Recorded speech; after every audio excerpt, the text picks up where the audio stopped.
So I think everybody listening knows that relationships definitely bring financial complexity, and so does family, right? Especially when you're building financial momentum and someone you love needs help. Question 3 is, I want to help my mom, but I'm scared I'll end up broke too. Hilary, I finally started saving and investing in my 30s after years of debt. I'm single with no kids, and I'm proud of how far I've come. But now my mom's asking for help with her rent. My mom has always struggled with money, and I love her, but I'm afraid that if I step in, I'll derail my own future. How do I balance caring for family with protecting what I've built? Ugh, I feel for you. I really do. This is one of the hardest and most emotional. I mean, it's a money conversation, but it's really like a life conversation, right? Our parents gave us life.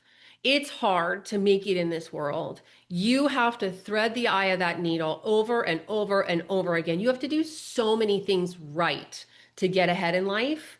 And then at the end of the day, during your peak earning decades, do you owe your parents who gave you life and paid for your life and maybe paid for you to go to college, but ultimately weren't great at saving for their own financial futures? Do you owe them money?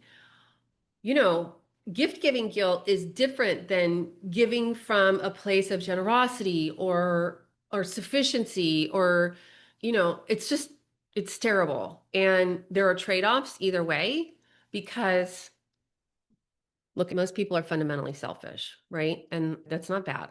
We have a self-orientated view. No one is going to focus on your happiness like you are.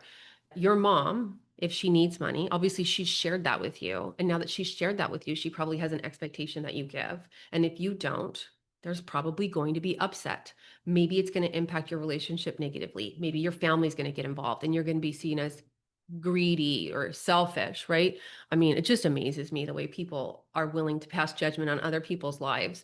The easiest thing to say when someone declines to give someone money who asked for it is, well, that's selfish. You can afford it. Why wouldn't you just give? That's your mom. Don't you owe her? You owe her your life, right? Um, yeah, I don't understand how people think they know these things. Anyway, I hope you hear in my speaking a different viewpoint, a different opinion. I don't have an answer for your question. Of course, I don't. First, if you're going to do this a healthy way, start with the assumption that it has to work for you. And I don't know what the answer is, whether it's giving 5% of what she asked for, 50%, 90%, or 100% of what she asked for, or even more. Start with what you can afford.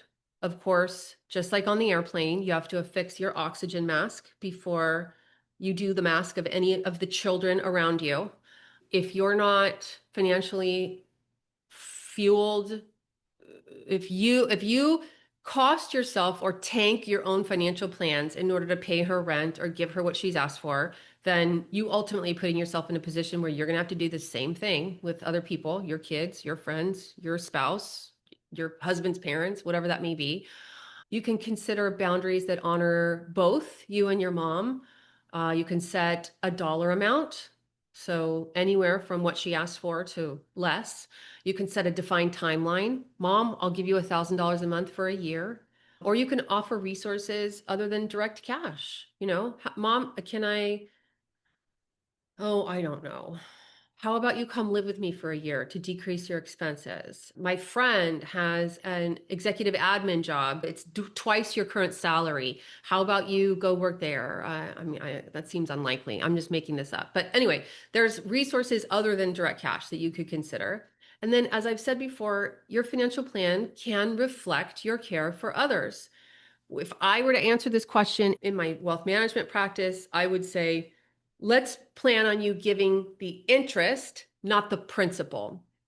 The interest, not the principal, right? And that's both a specific number, but it's also a life choice, if that makes sense. I'm not going to give more than I can afford, and I'm not going to give what takes my net worth down, but I'm willing to give you the earnings so that my wealth remains regenerative and sustainable. So, money lover, as I've said before, your financial plan can reflect your care for others, but you have to protect your foundation first.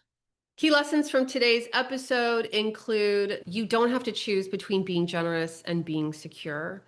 Don't let guilt rule the day. It is okay to say no, and you can be both generous and secure if you have a plan and stick to that plan. Thanks for listening to this Ask Hilary episode of Love Your Money.